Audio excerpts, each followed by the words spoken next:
building my cleaning business. How do I do that? Well, building a business, a cleaning business, will be based on referrals.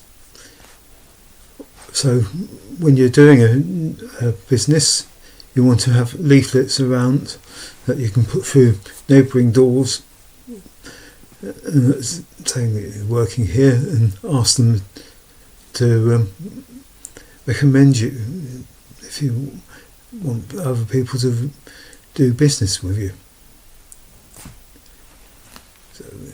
So if you want to know how to build your cleaning business,